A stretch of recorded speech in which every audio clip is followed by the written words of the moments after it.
Si vous songez maintenant à redémarrer sur de nouvelles bases ou à améliorer certaines choses, vous attendez peut-être que je vous dise de faire de gros efforts pour changer complètement votre vie dans les domaines discutés.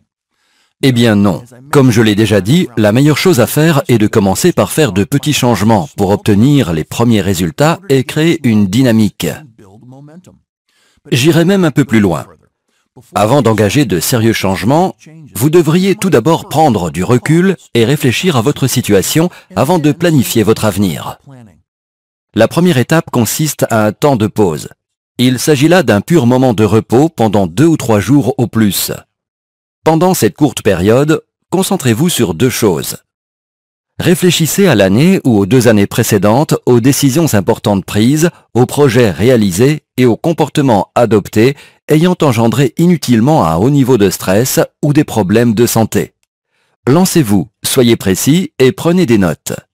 Puis accordez-vous certains aliments dont vous avez peut-être abusé ces 2 dernières années. Il peut s'agir de cheeseburgers, bière, chocolat ou autre. L'action ici est symbolique. N'exagérez donc pas le petit plaisir que je vous suggère. Mais il peut être utile de boire, par exemple, une bière en se disant « Je vais renoncer à ce plaisir pendant les 7 prochains jours ». Ou encore « Je ne vais pas boire de bière avant d'avoir marché au moins 16 km cette semaine ».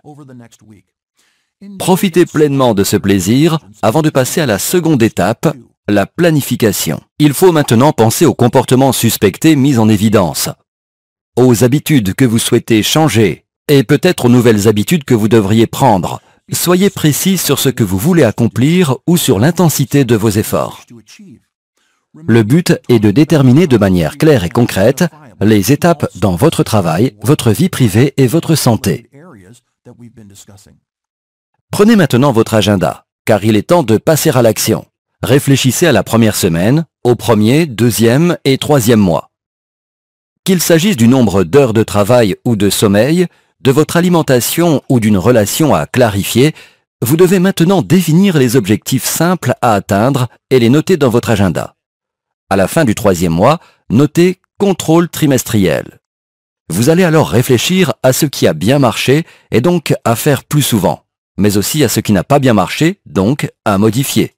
Ensuite, actualisez vos objectifs et préparez-vous à affronter le trimestre suivant. Les changements qui s'imposent pour vous éviter le burn-out ne sont pas compliqués.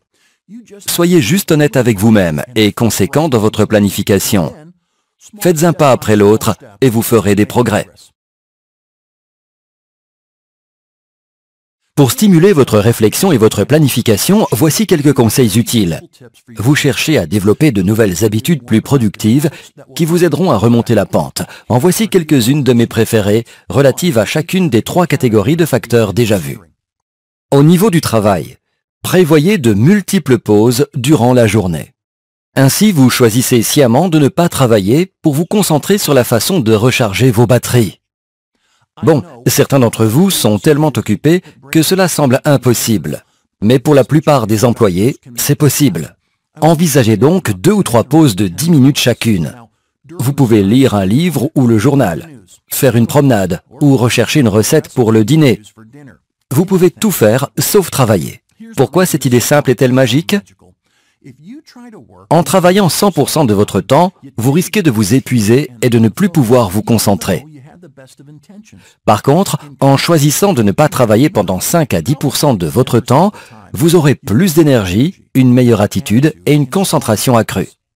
Ces courtes périodes de recul vous aident à bien fonctionner pendant les 90% restants de votre journée de travail. Ensuite, au niveau des habitudes quotidiennes. Chaque jour, pendant une de vos pauses, contactez au moins une personne que vous appréciez. Cela peut être votre père, votre conjoint, votre voisin ou un vieil ami avec lequel vous voulez reprendre contact. Les relations interpersonnelles sont réconfortantes. Elles offrent de nouvelles perspectives par l'échange et elles nous rappellent que nous ne sommes pas seuls à devoir faire face à des défis. C'est un excellent moyen de réduire le risque de burn-out. Enfin, au niveau des comportements liés à la santé, accordez-vous vos petits plats préférés qu'à titre de récompense. Au lieu de boire une bière juste par habitude, reliez-la à la réalisation d'un objectif particulier cette semaine-là. Au lieu de prendre un dessert, parce que dans ce restaurant ils sont délicieux, Faites-vous plaisir que lorsque vous savez que, ayant atteint vos objectifs, vous l'avez vraiment mérité. La plupart des gens se sentent coupables de se faire plaisir car ils consomment beaucoup trop et trop souvent. Vous pouvez inverser la situation et en faire des moments de plaisir particuliers en sachant que vous le méritez. Le succès et la prévention du burn-out ont entre autres de nombreuses similarités. Tout y dépend d'un bon plan d'action avec des pratiques quotidiennes simples qui vous aident à atteindre vos objectifs. Mettez en œuvre ces 3 conseils donnés et vous serez sur la bonne voie. Si vous avez le courage d'admettre que votre stress est devenu un réel problème et que le burn-out vous menace, et si de ce fait vous avez décidé sérieusement de remédier à votre problème, vous aurez le courage d'en parler ouvertement. En fait, je vous mets au défi de vous ouvrir au public, en partageant votre plan avec au moins un ami proche, et si possible de trouver un être cher susceptible de collaborer avec vous en tant que supporteur, tout en travaillant à la solution de ses propres problèmes. Vous n'avez besoin que d'une personne. Il peut s'agir d'un collègue proche, d'un ami ou de votre conjoint. Dites-leur pourquoi vous faites cela. Soyez honnête. Partagez le plus de détails possible sur les conditions vous ayant conduit au burn-out. Ensuite, décrivez vos objectifs et présentez votre plan dans le temps. Cela décuple votre motivation, parce que la communication de vos objectifs à un tiers est souvent perçue comme une sorte de contrat. Vous dites que vous allez faire quelque chose et cela vous oblige en quelque sorte à faire des progrès. Donnez-leur ensuite la permission d'examiner vos progrès avec vous au moins une fois par semaine. Il est important de définir le cadre d'une telle conversation et je vous encourage à utiliser un média donnant de bons résultats comme le téléphone, un appel vidéo ou la rencontre physique. Tous les autres moyens de communication électronique peuvent trop facilement minimiser l'importance du message. La tâche qui s'ensuit maintenant peut faire toute la différence pour nombre d'entre vous. Il s'agit de trouver un compagnon construisant son propre plan d'action en parallèle du vôtre. Ainsi, vous vous engagez mutuellement. Qu'il s'agisse d'un plan pour sortir du burn-out ou tout simplement pour perdre quelques kilos, avoir quelqu'un à ses côtés aide à rester motivé.